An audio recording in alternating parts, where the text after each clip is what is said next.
School of ascension sisterhood of the rose. మనము last సెషన్లో అషరా వాళ్ళ ఇంటికి వెళ్ళి వచ్చిన తర్వాత అందరితో కలిసి కూర్చొని వాళ్ళని ఒక మెడిటేషన్ చేయిస్తుంది. వాళ్ళందరూ కూడా అప్పుడు వాళ్ళ సోల్ డిజైన్ ఏంటి అనే విషయాన్ని మళ్ళీ గుర్తు తెచ్చుకుంటారు. మెల్కీజెడిక్ తో కనెక్ట్ అవుతారు. జైన్ వాళ్ళందరితో ఏమంటుందంటే, యుద్ధం వలన ఈ ప్రదేశం అంతా కూడా చాలా దెబ్బతింటోంది కదా, అందుకని ఇక్కడ డివైన్ ఫెమినైన్ ఎనర్జీస్ యాంకర్ చేయాల్సిన అవసరం చాలా ఉంది. అందుకని ఒక 12 మంది స్త్రీలు ఒక ఇన్నర్ గ్రూప్ గా ఫామ్ అవ్వాలి. దీనికి టెంప్లర్ గ్రూప్ ఏమో అవుటర్ గ్రూప్ గా ఉంటుంది. అందరూ కలిసి ఫెమినైన్ ఎనర్జీని యాంకర్ చేయాలి అని చెప్తుంది. 12 మంది స్త్రీలు ఎలా ఎన్నుకోబడతారు అంటే, ఆ 12 మంది హృదయాల్లో దీనికోసమని వాళ్ళకి పిలుపు వినిపిస్తుంది అని చెప్తుంది. అంటే కొద్ది మందికి రావచ్చు, కొద్ది మందికి రాకపోవచ్చు. అందుకనే ఒకరు ఎక్కువ ఒకరు తక్కువ అని అక్కడ అనుకోకూడదు. ఎందుకంటే SOTR లో అందరికీ కూడా ఏదో ఒక పని ఉంటుంది అని చెప్తుంది. ఇక్కడ ఓవర్ లైటింగ్ ప్రొటెక్షన్, ఈ పని అంతా సక్సెస్ కావాలంటే వీళ్ళకి చాలా ఇంపార్టెంట్ అని చెప్తుంది. అందరికీ కూడా ఎన్నో లెవెల్స్ లో ప్రొటెక్షన్ అవసరము. ఎందుకంటే వీళ్ళు ఇన్నర్ వర్క్ స్టార్ట్ చేయడం మొదలు పెడుతూనే అది సైకిక్ మతవాదులందరికీ కూడా తెలిసిపోతుంది. సో అక్కడ వాళ్ళ నుంచి వీళ్ళు ప్రొటెక్షన్ తీసుకోవడానికి కోసం వీళ్ళు అన్ని లెవెల్స్ లో ప్రొటెక్షన్ చేసుకుంటూ ఉండాల్సి వస్తుంది. ఈ విషయం చెప్పి ఆ మీటింగ్ ని క్లోజ్ చేసేస్తుంది జైన్. ఇలా చేయడం వల్ల ఈ పనికి వాళ్ళకి ఏ పిలుపు వచ్చినా కూడా లైట్ బీయింగ్స్ నుంచి వాళ్ళు దాన్ని చక్కగా కంప్లీట్ చేసుకుంటూ వెళ్తారు. ఇలా చేయడంతో వాళ్ళ గ్రూప్ లింక్స్ అన్ని కూడా బాగా బలపడుతూ ఉండడం మొదలవుతుంది. వాళ్ళ టెలిపతి కూడా బాగా పెరుగుతుంది. ఇక్కడ SOTR ని రిఫార్మ్ చేయడం అనేది జరుగుతోంది. అది దేనికోసం అంటే, మేరీ మ్యాగ్డలిన్ నేర్పించిన ఉమెన్ మిస్ట్రీస్ డెవలప్ చేయడానికి కోసం. ఈ హోలీ ల్యాండ్ లో వర్జిన్ మేరీ ఒకప్పుడు నివసించిందంట. సో వాళ్ళు ఇప్పుడు స్టార్ట్ చేస్తున్న పనికి ఇంతకంటే మంచి ప్లేస్ ఏముంటుంది అనుకుంటారు. ఇంకా అందులోనూ ఇక్కడ ఆ హోలీ ల్యాండ్ లో ఉన్న సిస్టర్స్ వీళ్ళకి హెల్ప్ చేస్తున్నారు, వీళ్ళతో కలిసి చేస్తున్నారు కాబట్టి ఇంతకంటే మంచి ప్లేస్ ఉండదు అని వాళ్ళకి అనిపిస్తుంది. ఇక్కడ ఎలినార్ ఏమంటుందంటే, హోలీ ల్యాండ్ లో ఉన్న సిస్టర్స్ తో వీళ్ళందరికీ కూడా art of soul travel, astral projection, time changing, psychic protection and attack, dimensional shifts, thought merging, ఇంకా హీలింగ్, ఇంకా అక్కడ వనమూలికల గురించి అన్ని కూడా నేర్పిస్తారు. ఇంకా జైన్ ఏం చెప్తుందంటే, ఈ పైవన్నీ వాళ్ళు వాళ్ళ దగ్గర నుంచి నేర్చుకొని వీళ్ళకి వచ్చిన ఈ వైలెట్ ఫ్లేమ్ తో మర్జ్ అయ్యే పద్ధతి, ధ్యానం, డ్రీమ్ ఇంటర్ప్రిటేషన్, వీళ్ళు హీలింగ్ చేసే పద్ధతులు, ఇంకా వాళ్ళకి ఏమన్నా వీళ్ళ దగ్గర నేర్చుకోవాలంటే అవన్నీ వాళ్ళకి నేర్పిద్దాము అని చెప్పేసి జైన్ అంటుంది. ఇక్కడ డివైన్ ఫెమినైన్ ఎసెన్స్ అనేది వీళ్ళకి ఎవరి పద్ధతిలో వాళ్ళకి ముందే తెలిసింది. కానీ ఇప్పుడు వీళ్ళందరూ ఇట్లా ఈ ఎనర్జీస్ ని, ఈ ఆలోచనలన్నింటినీ కూడా మర్జ్ చేస్తుండేటప్పటికీ అదొక పవర్ఫుల్ ఫోర్స్ లాగా మారుతోంది. ఇంకా ఈ యుద్ధం ఒక సివిలైజ్డ్ వేలో ఆగిపోవడానికి ఎనర్జీస్ అన్ని కూడా గ్రౌండ్ అవడం మొదలవుతుంది. సో ప్రతి మనిషిలోనూ మాస్కులైన్ ఇంకా ఫెమినైన్ ఎనర్జీస్ ఫ్లో అవుతూ ఉంటాయని. పురుషులకి ఫెమినైన్ ప్రిన్సిపల్ అంటే స్త్రీ తత్వపు ఎనర్జీస్ ని నేర్పించి ఆ ఆస్పెక్ట్ ని ఎలా గ్రౌండ్ చేయాలి, ఎలా అర్థం చేసుకోవాలి, ఇవన్నీ వాళ్ళకి నేర్పిద్దాము. పురుషుల దగ్గర నుంచి మాస్కులైన్ ప్రిన్సిపల్ అంటే పురుషతత్వం అనే ఆస్పెక్ట్ ని తెలుసుకొని దాన్ని వాళ్ళలో ఎఫెక్టివ్ గా ఎలా యూటిలైజ్ చేసుకోవాలో నేర్చుకుందాము అని వాళ్ళందరూ డిసైడ్ అవుతారు. నేర్చుకుంటున్నప్పుడు పురుషులలోనేమో ప్రేమ, కరుణ, వాత్సల్యము, మృదుత్వము పెరుగుతూ పోతున్నాయి. ఇంకా స్త్రీలలోనేమో స్వేచ్ఛ, దృఢత్వం అనేవి పెరుగుతూ వస్తున్నాయి. ఇప్పుడు ఇలా జరుగుతున్నప్పుడు వీళ్ళందరి మధ్య సమానత్వం పెరుగుతోంది. ఒకరినొకరు సరిగ్గా అర్థం చేసుకోగలుగుతున్నారు. ఇంకా రెస్పెక్ట్ సరిగ్గా ఇచ్చుకోగలుగుతున్నారు స్త్రీ పురుషుల మధ్య. కొంత ఫెమినైన్ ప్రిన్సిపల్ అనేది పురుషులలో కూడా బయటికి వస్తూ ఉంది ఆ యుద్ధ సమయంలో కూడా. అక్కడ గై అలెగ్జాండర్ ఏం చేస్తారంటే, గోజోలో ఇనిషియేషన్ తీసుకున్న స్త్రీల మధ్య టెంప్లర్స్ ఉన్నారు కదా, ఎవరైతే డివైన్ ఫెమినైన్ డీపర్ మిస్టరీస్ లో ఇనిషియేట్ అయ్యారో వాళ్ళకి వీళ్ళకి మధ్య మీటింగ్స్ పెట్టేస్తారు. ఎందుకంటే టెంప్లర్స్ ఈ డివైన్ ఫెమినైన్ డీపర్ మిస్టరీస్ తెలుసుకున్నారు, కానీ అది ఎలాగా అంటే వాళ్ళది పురుషుల నుంచే తెలుసుకున్నారు, స్త్రీల నుంచి కాదు. సో ఇప్పుడు ఎవరైతే స్త్రీలు గాడెస్ మిస్టరీస్ లో స్పెషల్ గా ట్రైన్ అయి ఉంటారో వాళ్ళ దగ్గర తెలుసుకుంటే టెంప్లర్స్ కి అది వేరే కోణం నుంచి అర్థమవుతుంది కదా, దాని మీనింగ్ వేరేగా అర్థమవుతుంది. కానీ ఇక్కడ వాళ్ళు ఏమంటున్నారంటే, వాళ్ళు ఇనిషియేట్ అయిన స్త్రీల మట్టుకే నేర్పించాలి అది, ఎందుకంటే వాళ్ళకి మట్టుకే ఆ మిస్టరీస్ అన్ని బాగా లోతుగా తెలిసింటాయి అని. అలా వాళ్ళిద్దరి మధ్య మీటింగ్స్ పెట్టడం మొదలు పెడతారు. ఇంకా టెంప్లర్స్, ఈ జైన్ వాళ్ళ గ్రూప్ వీళ్ళంతా కూడా అషరా ఇంటికి రెగ్యులర్ గా వెళ్తూ ఉండేవాళ్ళు. సో ఇటువంటి వీళ్ళ ట్రిప్స్ ఆ టెంప్లర్స్ కి బాగా ఇంప్రెస్ చేసేవి. ఎందుకంటే ఆ జ్ఞానం అంతా కూడా ఈ టెంప్లర్స్ కి చాలా అమూల్యంగా అనిపిస్తూ ఉండేది. ఎందుకంటే సృష్టి యొక్క విజ్ఞానాన్ని వాళ్ళు లోతుగా తెలుసుకోవడం మొదలు పెడతారు. ఎందుకంటే స్త్రీల నుంచి కూడా అది తెలుసుకోవడం మొదలు పెడతారు. సో ఒకరోజు వీళ్ళందరూ కూడా ఇలా కాంతి యొక్క గుణాల మీద అంటే క్వాలిటీస్ ఆఫ్ లైట్ మీద ధ్యానం చేస్తున్నప్పుడు ఆ స్త్రీ పురుషులు అంటే ఇక్కడ ఈ సిస్టర్స్ టెంప్లర్స్ ఎనర్జీస్ అన్ని కూడా కంబైన్ అయ్యి మర్జ్ అయ్యి వాళ్ళందరూ కూడా ఒక థర్డ్ లెవెల్ కి ఎలివేట్ అవుతారు ఆ మెడిటేషన్ చేసేటప్పుడు. అప్పుడు ఒక కాంతి జీవి తనని తాను లార్డ్ ఆఫ్ లైట్ అని చెప్పి వాళ్ళకి ఇంట్రొడ్యూస్ చేసుకుంటాడు. తన సోదరుడు లార్డ్ ఆఫ్ డార్క్నెస్ తో కలిసి ఉంటాడు. అతన్ని పరిచయం చేస్తాడు వీళ్ళకి. వాళ్ళిద్దరి చుట్టూ అందమైన స్త్రీలు కనిపిస్తారు వీళ్ళకి. వాళ్ళు ఆ స్త్రీలేమో ఫెమినైన్ ఎనర్జీకి ప్రతీకగా వాళ్ళ చుట్టూ ఉంటారు. సో ధ్యానం చేసిన వీళ్ళందరికీ ఆ లార్డ్ ఆఫ్ లైట్ ఏమని చెప్తాడంటే, లైట్ అండ్ డార్క్నెస్ అంటే కాంతి చీకటి రెండూ కూడా సంపూర్ణత్వంలో అవసరమైన భాగాలే, అంటే necessary part of the whole. కాంతి చీకటి ముందు ఉంటే చీకటి ఉండదు, అలాగే చీకటి డామినేట్ చేసినప్పుడు కాంతి ఉండదు. అవి రెండు కనుక డాన్స్ చేసినప్పుడు రకరకాల షేడ్స్ వస్తూ ఉంటాయి. ఎప్పుడైతే మర్జ్ అయ్యి మెలితిరుగుతాయో అంటే when they merge and spin, కాంతి ఎక్కువగా ప్రకాశిస్తుంది అని చెప్తున్నారు ఇక్కడ. మనం చెప్పుకున్నాం కదా, వీళ్ళందరూ మెడిటేషన్ చేస్తున్నప్పుడు థర్డ్ లెవెల్ కి వెళ్ళారని. ఆ స్త్రీ పురుషుల ఎనర్జీస్ అక్కడ మర్జ్ అయ్యి స్పిన్ అయ్యాయి.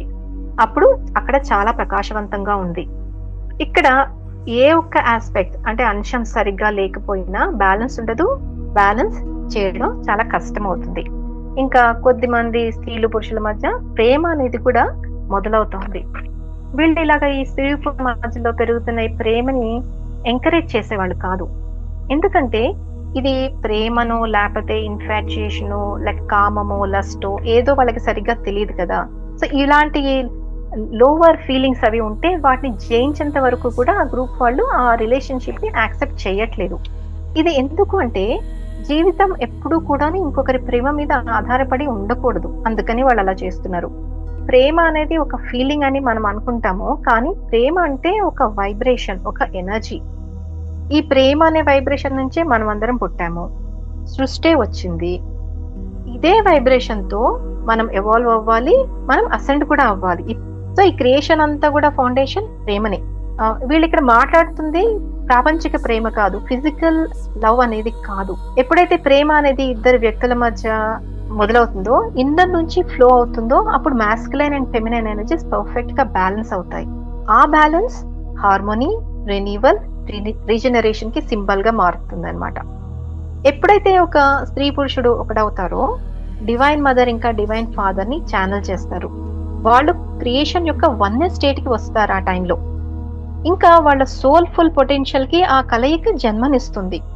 సో ప్రేమకి ఒక ఉన్నత స్థాయిని తీసుకువెళ్ళడానికి కోసం వీళ్ళు వాళ్ళ లోవర్ ప్రేమని ఎంకరేజ్ చేయకుండా ఉన్నారు. ఎప్పుడైతే మనం మన ఇన్నర్ లోకి వెళ్ళి సెల్ఫ్ డిపెండెంట్ అవుతామో, ఈ బ్రహ్మాండంలో మనం ఒక పార్ట్ అయినట్టు మనకు అనిపిస్తుంది. అప్పుడు మనకి ఒంటరితనం అనేది ఫీలింగే రాదు, ఎందుకంటే మనము part of the greater whole అయినట్టు ఉంటుంది. కాబట్టి మనము when we become one with the whole, ఎప్పుడు ఇలా అంతర్ముఖులు అవుతామో అంతవరకు అవగాహనకు దుర్లభమైన విషయాలు, అంశాలు లేదా రెండు పరస్పర విరుద్ధమైన అంశాలన్నీ కూడా మనకి అర్థమవడం మొదలు పెడతాయి. అంటే ఇప్పుడు ఒక మనిషి ఇలా మారడానికి, ఇన్నర్ స్ట్రెంగ్త్ రావడానికి కారణం ఏంటి అంటే, అతని హయ్యర్ సెల్ఫ్ పరమాత్మ యొక్క పరిపూర్ణత్వానికి లేదా డివైన్ హోల్ కి ఓపెన్ అప్ అవుతుంది. లైఫ్ లో వచ్చిన అలజడలన్నీ తట్టుకునే శక్తి అప్పుడు అది ఇస్తుంది. అంటే ఈ ధైర్యం అనేది లోవర్ సెల్ఫ్ నుంచి రాదు. మనము ఆర్బిటి అంటే రెయిన్బో బ్రిడ్జ్ టెక్నిక్ మనం నేర్చుకున్నప్పుడు మనం మన హయ్యర్ సెల్ఫ్ తో కనెక్ట్ అవుతాము.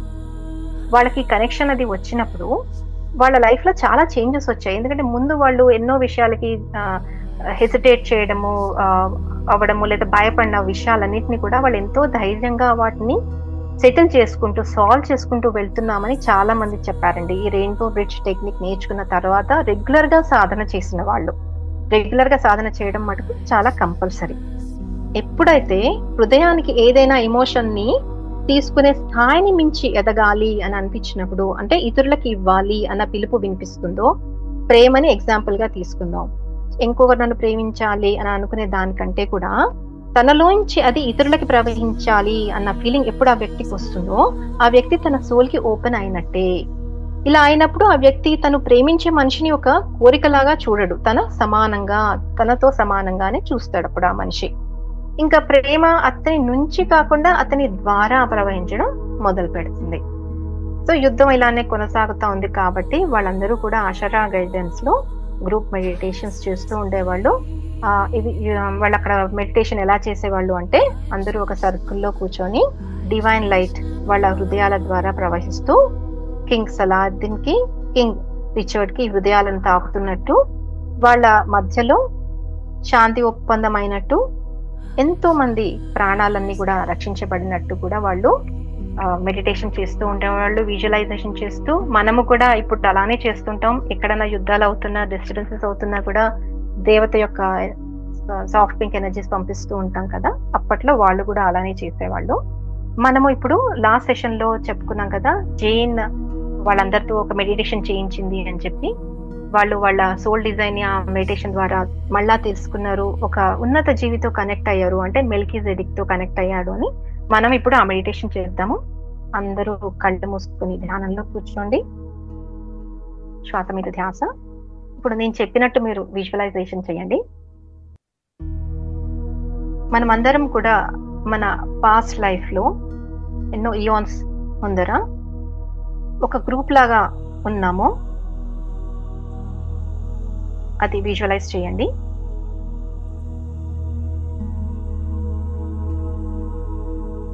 అందరము కూడా సృష్టి ఒడిలో తేలుతున్నట్టు విజువలైజ్ చేయండి.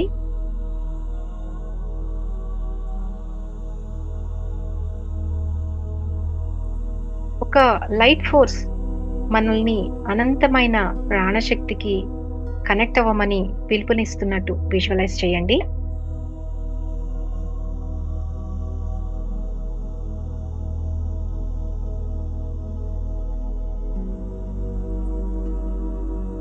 సముద్రం పక్కన ఒక కొండ శిఖరం పైన ఒక అత్యద్భుతమైన టెంపుల్ ఉన్నట్టు, ఆ టెంపుల్లో మనం అందరము ఉన్నట్టు విజువలైజ్ చేయండి.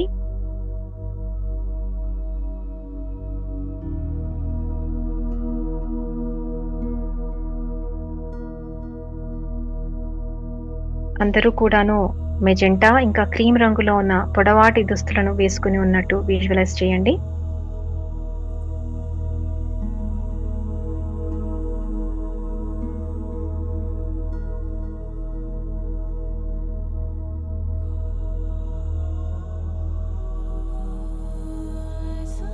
ఎంతో తేజస్సుతో ఉన్న ఒక బీయింగ్ ఉన్నట్టు విజువలైజ్ చేయండి.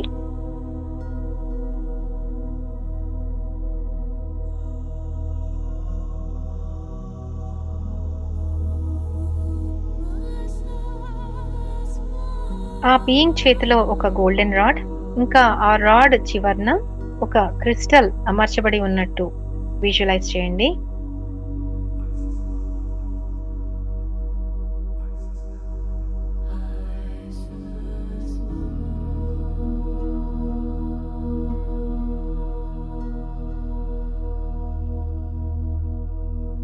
అందరూ కూడా ఒకరి తర్వాత ఒకరు వెళ్ళి ఆ బీయింగ్ ఎదుటన నించుంటున్నారు. నించుంటున్నప్పుడు ఆ బీయింగ్ ఆ రాడ్ ని నుదుటి మీద తాకడంతో శిరస్సులో కాంతి విస్ఫోటనం జరుగుతున్నట్టు విజువలైజ్ చేయండి.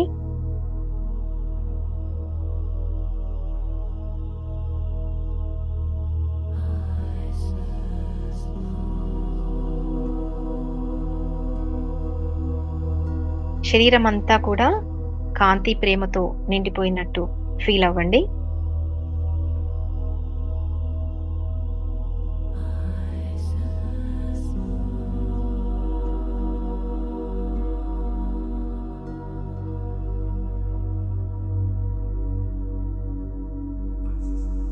ఇలాగా ఎన్నో ఇయాన్స్ ముందు మన నుదుటి మీద ఉన్న ఆ మార్క్ మళ్ళీ ఇప్పుడు యాక్టివేట్ అవుతున్నట్టు, మనము ఎవరము అని మనకి గుర్తుకొస్తున్నట్టు విజువలైజ్ చేయండి.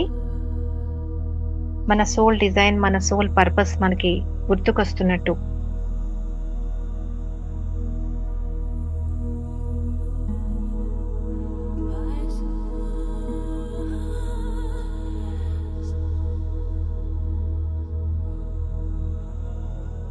అందరి చుట్టూ వైలెట్ ఫ్లేమ్ ఎన్వలప్ అవుతా ఉంది.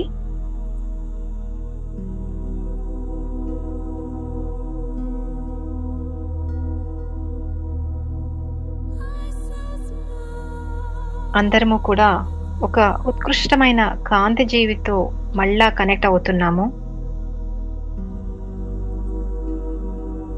అతని పేరు మెల్కీజెడెక్.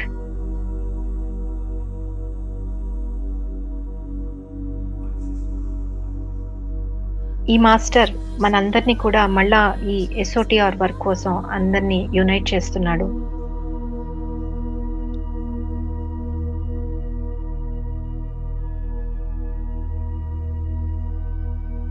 ఇలా మనందరినీ యునైట్ చేసినందుకు మళ్ళా మెల్కీజెడెక్కి మనం ధన్యవాదాలు చెప్పుకుందాము.